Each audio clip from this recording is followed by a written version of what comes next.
唔知各位老友記平時去街市或者超級市場有冇留意到有一隻生果近年真係紅到發紫，周圍都見到佢嘅蹤影。冇錯啦，就係外表黑黑實實，切開青青綠綠，被好多人讚到天上有地下無嘅牛油果啦。好多人叫佢做長壽果，話佢可以降膽固醇、保護心血管，甚至防老、防痴呆，簡直好似仙丹一樣。於是乎，好多注重健康嘅朋友，甚至乎60-70歲嘅老友記，都好似執到寶咁，日日都要食一兩個。但係各位老友記，你知唔知原來呢個世界上真係蜜糖都可以變毒藥呢？今日我要好嚴肅咁同大家講呢隻俾人吹捧到神咁要緊嘅長壽果。如果你的吃法唔啱，或者你本身嘅體質同佢八字不合，佢隨時會由保命神器變成攞命符喎。做錯咗，食錯咗，輕則令你肚瀉肚痛，重則隨時會引致中風，甚至腸穿孔。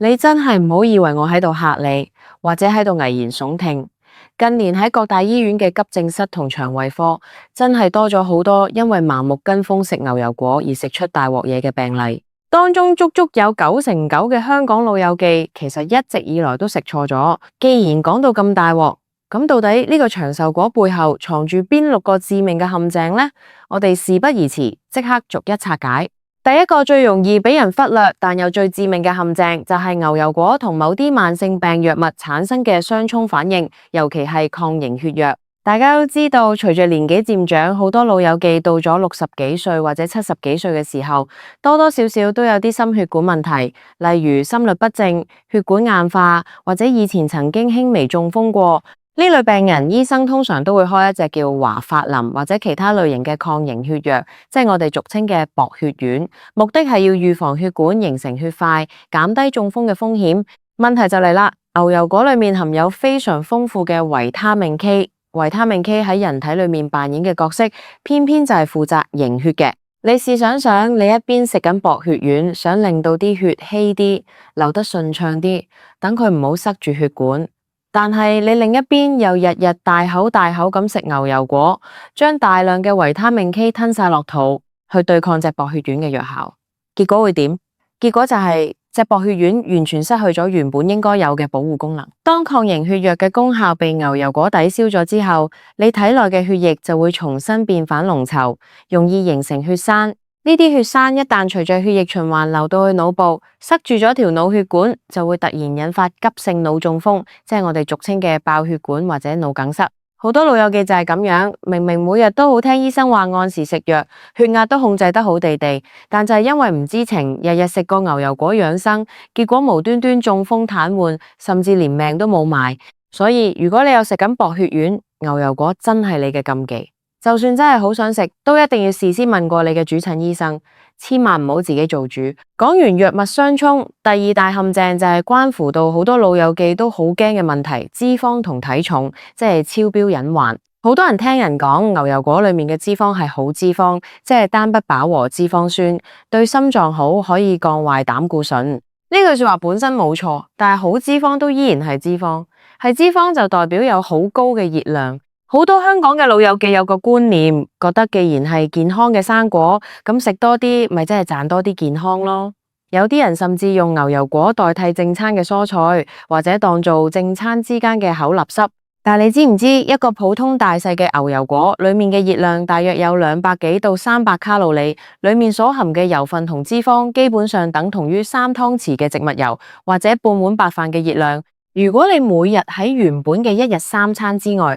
再額外食1到2個牛油果，咁你就等於每日飲咗幾湯匙油落肚，或者食多咗1整碗飯。老友記到咗50幾、60歲之後，身體嘅新陳代謝本來就已經慢咗好多，每日需要嘅熱量根本冇後生仔咁多。如果長期咁樣將大量熱量塞入身體，呢啲好脂肪好快就會變成你身上嘅肥肉，導致體重暴升。體重一上升，隨之而來嘅就係脂肪肝、高血壓、糖尿病人、血糖失控。原本你想食牛油果嚟降膽固醇、防中風，結果反而因為食得太多，搞到自己大肚腩，血管塞得仲勁，完全係本末倒置。中醫都成日講物極必反，再好嘅嘢過量咗就係身體嘅負擔。第三個陷阱，聽落去好似好不可思議，但係近年真係發生得越來越多，就係未熟透嘅牛油果所帶嚟嘅腸胃危機，嚴重嘅話真係會搞到腸穿孔。大家平時去買牛油果，一定遇過買返嚟硬邦邦，好似舊石啖嘅情況。有啲老友記份人比較心急，又或者可能唔係好識得睇熟味，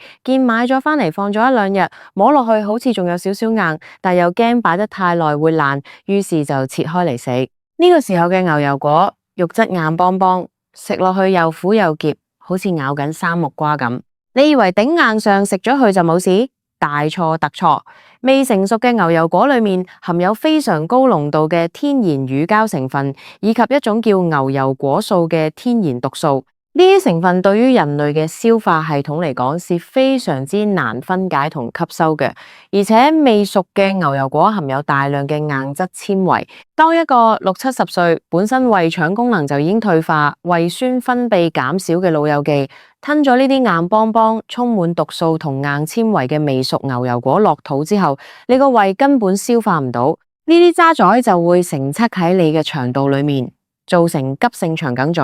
即係條腸道企坐你嘅塞喺你嘅商道裏面，條腸一旦塞咗，裏面嘅食物殘渣就會開始發酵產氣，成條腸就會好似個氣球彈，越吹越大。如果老友記本身腸道壁比較薄，或者本身有大腸氣室症，喺呢種極大嘅壓力之下，條腸隨時會啪聲爆開，變成腸穿孔。腸穿孔係一隻非常嚴重嘅外科急症，裏面嘅糞便同細菌會流晒出腹腔，引發嚴重嘅腹膜炎同敗血症，死亡率極高。所以老友記千祈要記住，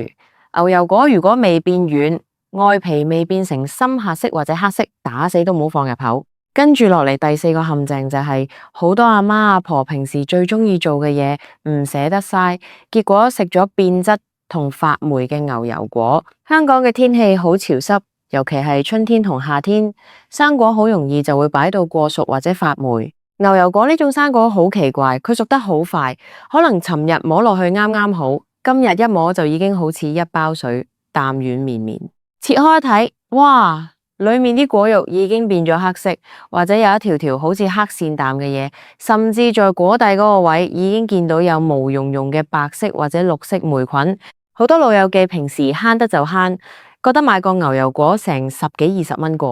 好貴。就算見到有少少壞，都唔捨得成個丟掉。佢哋通常會做一件事，用把刀將黑咗、爛咗或者發霉嘅嗰一忽切走，覺得剩翻落嚟清清綠綠，望落去好似冇事嘅部分就可以繼續食。各位老友記，呢個動作真係自己條命嚟較量。霉菌呢種嘢係有菌絲嘅，你表面肉眼見到發霉變黑嘅地方，只不過係霉菌長出嚟嘅果實。其實佢嘅菌絲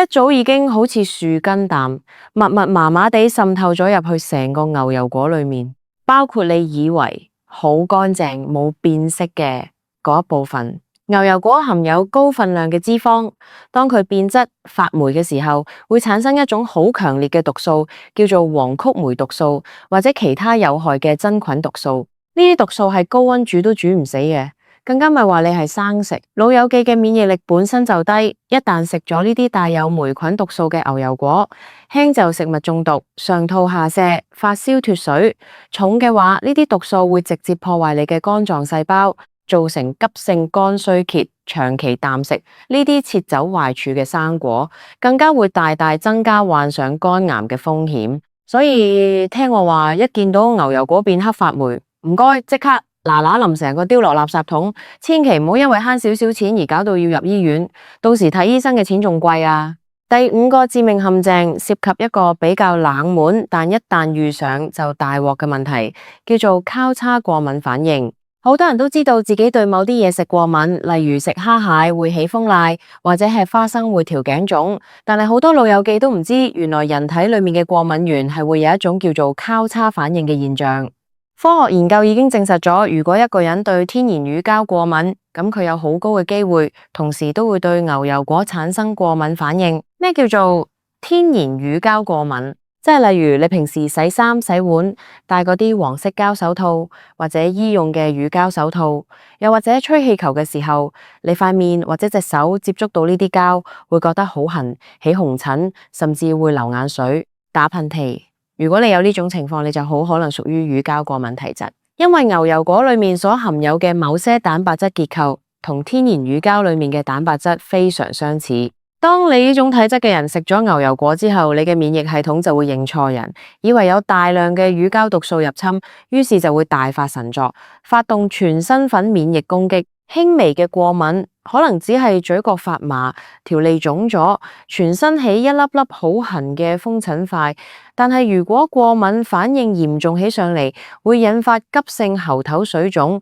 喉嚨一腫就會塞住咗條氣管，令你完全唞唔到氣。同時血壓會突然暴跌，引致過敏性休克。由你食個牛油果落肚到發生呼吸困難窒息，成個過程可以喺短短10幾分鐘之內發生。如果屋企冇人或者救護車嚟得唔夠快，真係隨時會攞命。所以如果你知自己對膠質嘢或者對香蕉、栗子、奇異果呢類同樣有乳膠交叉反應嘅生果過敏，食牛油果嘅時候一定要打醒12分精神，甚至最好敬而遠之。最後第6個陷阱就係關於牛油果嘅高鉀高磷特性，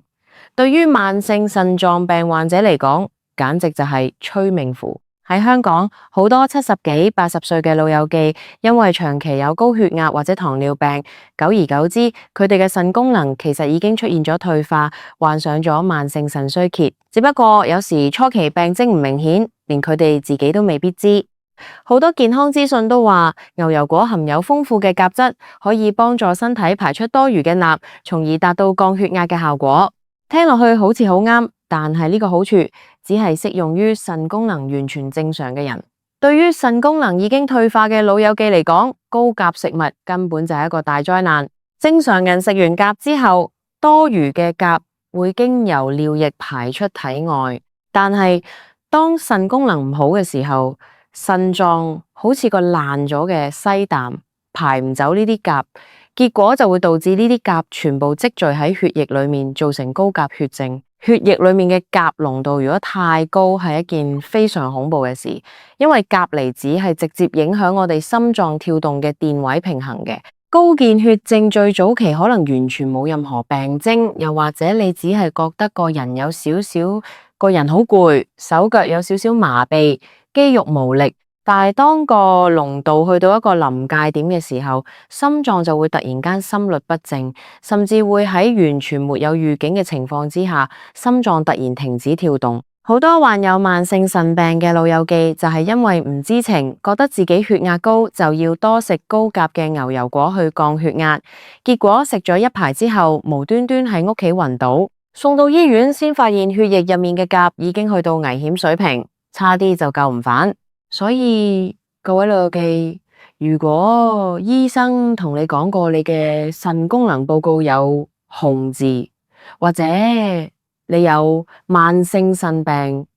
牛油果呢種高鉀生果，你真係一啖都唔好掂。拆解完呢6大致命陷阱，大家係咪嚇到有啲心驚驚？覺得呢個長壽果原來咁恐怖，以後都唔敢再食呢？其實大家又唔使因噎廢食。正如我啱啱開始嘅時候所講，牛油果本身確實係含有好多對人體有益嘅營養成分，只要你唔屬於上述講嘅嗰幾類高危人士，而且用正確嘅方法去食，佢依然可以係一個好健康嘅生果。咁到底點樣食先算係正確，先算係安全呢？首先我哋要學識點樣去揀，同埋點樣去判斷牛油果嘅熟度。買牛油果嘅時候，你可以用手輕輕去捏下佢。如果摸落去好似舊番薯啖硬邦邦，外皮呈現鮮翠綠色，代表佢仲未熟。買返嚟之後，千祈唔好急住切，一定要放喺室溫嘅地方等佢慢慢熟。千祈唔好一買返嚟就放落雪櫃，因為低溫會抑制佢嘅熟化過程。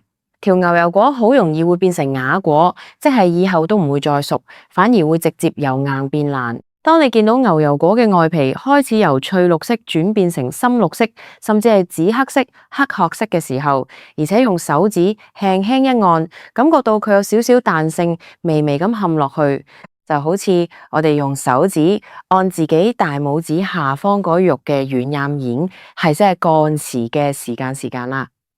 呢個時候切開，裏面嘅果肉就會好似軟化咗嘅牛油一樣咁滑溜，亦都唔會有任何嘅毒素或者硬纖維去傷你嘅腸胃。第二，控制分量，就算你身體好健康，冇糖尿病，冇肥胖問題，都唔好將牛油果當水啖飲，當飯啖食。對於一般嘅老友記嚟講，每日最多食1/4個或者最多半個普通大細嘅牛油果，就已經非常足夠提供你一日所需要嘅健康脂肪同維他命。而且當你嗰日食咗牛油果之後，你喺煮其他下菜嘅時候，就要自覺地放少啲油。例如平時炒菜放2湯匙油，今日既然食咗牛油果，咁就放半湯匙油啦。用呢種兌換嘅概念去保持你全日總脂肪攝取量唔會超標。第三，食嘅方法要保持天然同清淡。依家好多後生仔中意將牛油果做成尖醬，加好多鹽、辣椒甚至沙律醬落去，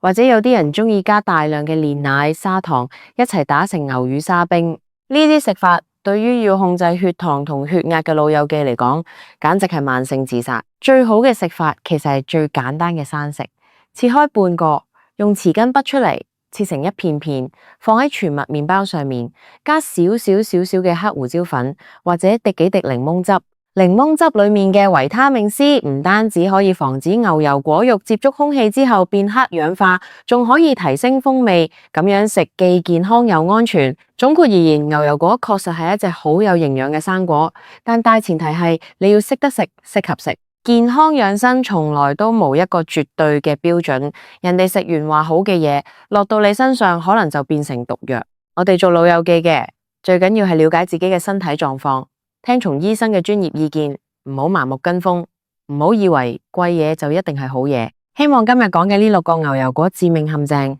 可以幫到各位老友記，由今日開始食每一樣嘢之前都諗一諗，睇一睇，咁我哋先可以真正做到食得精明，活得長壽又健康。